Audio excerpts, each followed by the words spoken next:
Nu wenn het tempo het evangelium, vi zijn helemaal verdreht. Krijg we radung durch onze woning, krijg we radung durch Gnod, krijg we radung van Gnod en woning taub kommen down. En so wir sind helemaal verdreht an diesem Thema. Aber ich glaube, keiner erklärt het beter, als wat Paulus hat erklärt in Epheser Kapitel 2, Vers 8. Je sind durch Gott seine Gnade gerat, wie es je glauben. Dat is nicht durch jene woning, dat is een geschenk von Gott. So Paulus erklärt das Evangelium hier. Er sagt, das Evangelium ist Glauben an Jesus Christus und dann gibt Gott uns ein Geschenk, den seine Gnade. Das hat wirklich nichts mit unserer Worten zu tun, aber das ist das Evangelium, es Glauben an Jesus Christus und wir wollen gerat durch Gnade. Nu, de interessante Vers wat Paulus ook nog zei, dat is in Galater Kapitel 1, Vers 8. En wenn wir, oder sogar ein Engel von Himmel, ihn unter das Evangelium predigen sollen, als dort, was wir ihn gepredigt haben, den Lut verflucht sein.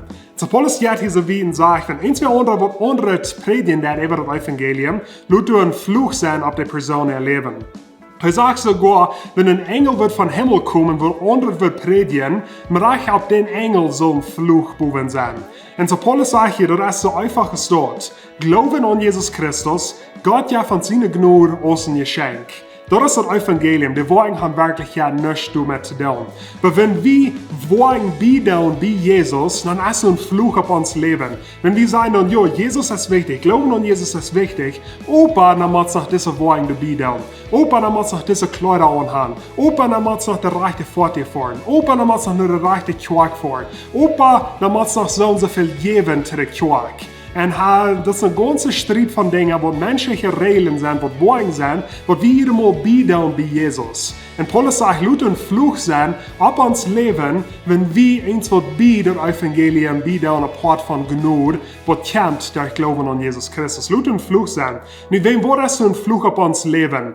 Wenn wir uns an vertrauen an unsere Worte, wir wollen niemals, dass das Wort genug sein. Wir wollen, dass unsere Kleider wollen dick genug sein, dass unsere Pforte wollen die rechte Kleider haben, dass wir uns ein paar so mehr geben, dass es dann wird taurigen, dass wir eine Radung haben an Himmel, wenn wir vor Gott stehen. Wenn wir vertrauen auf unsere Worte, dann wollen wir niemals, dass wir wollen unangenehm sein, und wir wollen niemals, dass das Wort genug sein.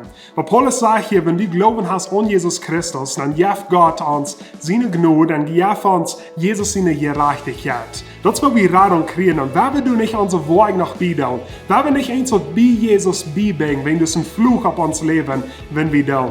So ich will lieber das Motto sprechen mit dort. Wenn wir unsere Worte zu sehen und wenn wir das Evangelium predigen, was an Glauben an Jesus Christus geboren ist, und dann kriegen wir die Gnade von Gott. So ich will lieber das Motto sprechen mit das Wort von dir. Wenn dir das Video gleich will ich liken auf Facebook, subscribe auf YouTube, check das Video ran mit deiner Freunde und Familie, und wir sehen uns nächste Woche.